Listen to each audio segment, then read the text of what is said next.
ప్రపంచవ్యాప్తంగా ఈ కోవిడ్ తర్వాత చాలా మార్పులు జరిగాయి. ఈ మార్పుల వలన ఏమవుతుందంటేనండి హ్యూజ్ ఇన్వెస్ట్మెంట్స్ కంపెనీస్ పెడుతున్నాయి. అమెజాన్, మైక్రోసాఫ్ట్ అండ్ పెద్ద పెద్ద కంపెనీస్ కూడా $1 బిలియన్ ఇన్వెస్ట్మెంట్ టెక్నాలజీ మీద స్పెండ్ చేస్తున్నాయి.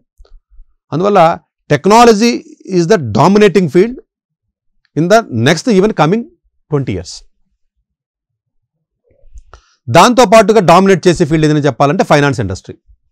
డబ్బులు కదండి, టెక్, మనీ.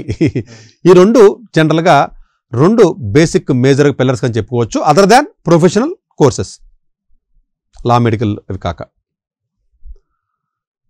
బేసికల్గా ఇక్కడ మనం అండర్స్టాండ్ చేసుకోవాల్సిందంటే ఈ 2 ఇండస్ట్రీసే భారతదేశంలో కూడా చాలా ఎక్కువ ఉన్నాయి. ఎంప్లాయ్మెంట్ క్రియేట్ చేసే దాంట్లో ఎక్కువ అనడంతో పాటు కంటే కూడా మేబీ బెటర్గా సెటిల్మెంట్, బెటర్ సాలరీస్ వచ్చే ఫీల్డ్స్ అని అందాం పోనీ. అంటే మేబీ కొన్ని పోస్టులు కొంచెం ఎక్కువ ఉంటాయి కదా. ఎక్కువగా చాలామంది యొక్క స్టూడెంట్స్ యొక్క డ్రీమ్ ఏంటంటే ప్యాషన్, సాటిస్ఫాక్షన్, ఇంట్రెస్ట్ అన్నప్పటికీ కూడా ఎక్కువ జీతం రావాలి సరే అంటారు. సరే, పిల్లల యొక్క ఉద్దేశం ఆ విధంగా ఉంటుంది, తల్లిదండ్రుల యొక్క ఉద్దేశం ఆ విధంగా ఉంటుంది. మనం ఆ పర్స్పెక్టివ్లో మాట్లాడదాం. ఇది జనరల్గా అంటే ప్రపంచం మొత్తం అంతా ఏమవుతుందంటే ఈ టెక్నాలజీ సైడ్ రావడం వల్ల నెమ్మదిగా ఒక్కొక్క కోర్సు ఇంకొక కోర్సు కలిసిపోయి ఇంటర్ డిసిప్లినరీ రీసెర్చ్ అనేది పెరుగుతుంది. ఇంటర్ డిసిప్లినరీ రీసెర్చ్ అండి అది వర్డ్.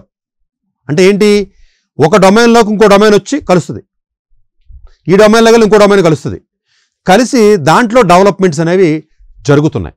ఒకప్పుడు ఓన్లీ ఫిజిక్స్ అంటే ఫిజిక్స్ అని, మ్యాథ్స్ అంటే మ్యాథ్స్ అని, కంప్యూటర్ సైన్స్ అంటే కంప్యూటర్ సైన్స్ అని, ఎలక్ట్రికల్ అంటే ఎలక్ట్రికల్ అని చెప్పేసి అలా ఉండి ఇవన్నీ కలిసిపోతున్నాయి. కలిసిపోయి కొత్త డొమైన్స్ వస్తున్నాయి.